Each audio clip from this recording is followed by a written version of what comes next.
Lick of the day 54. How are you today? It's raining here in Tokyo and my hair is like going crazy, so I'm not going to go above where you're looking at right now.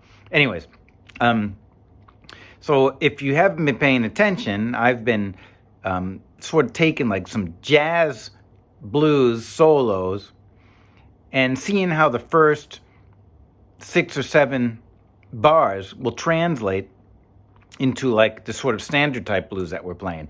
So if you recall, I did a Wes Montgomery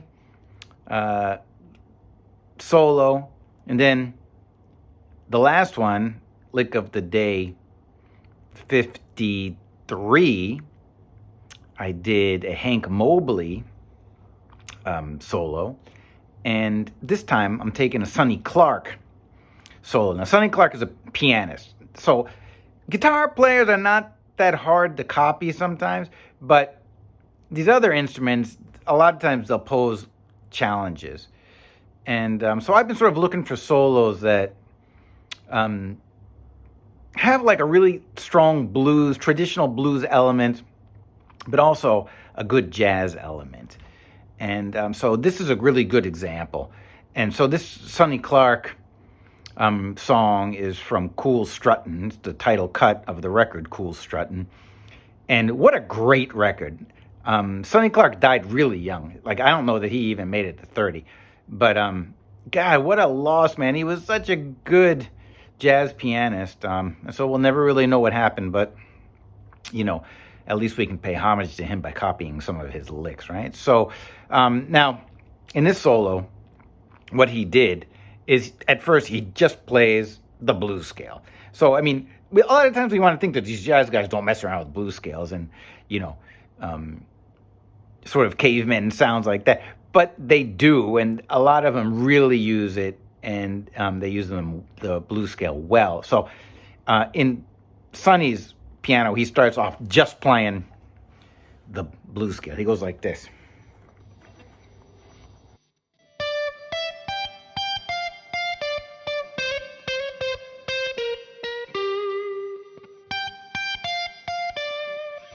This is like Robert Johnson or something. If you played it, you know, you could play it like this. You go,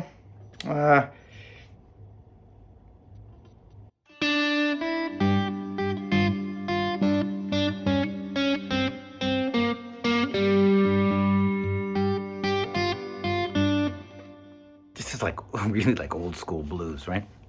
So that's what he does. But then he goes crazy. He doesn't really go crazy, but he plays more like a traditional sort of jazz type of sound that, you know, I have to admit, I do the demo before I do the explanation, even though it sort of is the opposite way when you look at the video. And it always sort of got ahead of me. So I struggled with like playing this because it's a little bit hard. It's a piano thing, you know, so, but, you know, takes a little practice, you know, you get used to it. Anyway, I need a pick for this one. So, we started off like this.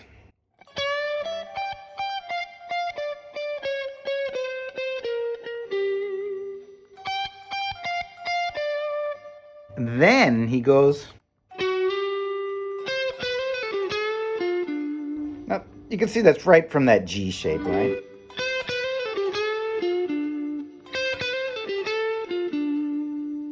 Then he plays some stuff that's a little bit harder to play. So let me take it from the top again.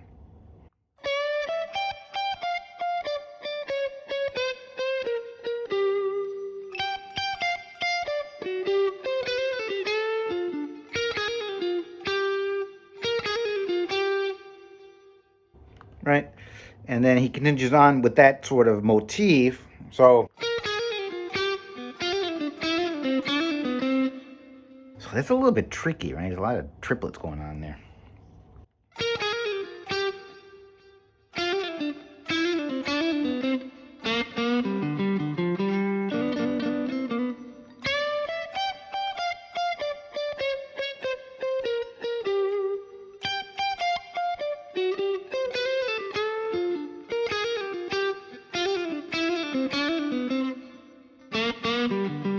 Right? And then, you know, like I mentioned in the last video, after that, the jazz blues changes are a little bit different than the standard blues changes. So it's hard to like just, that last part of the jazz blues doesn't translate so well into like the standard type of blues, but the first, 6, 7 bars translate well.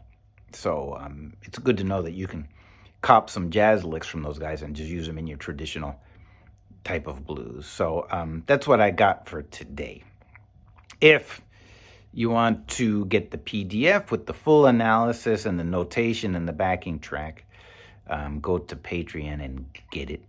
Generally on Patreon, I try to make these things as cheap as possible so everybody can afford them, So the lessons are about $1 a piece for the PDFs and the backing tracks.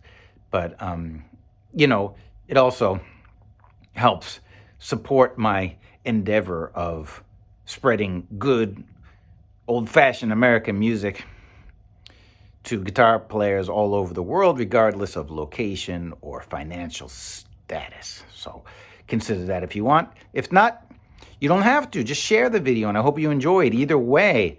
So have a nice day, and have a listen to the demo, okay?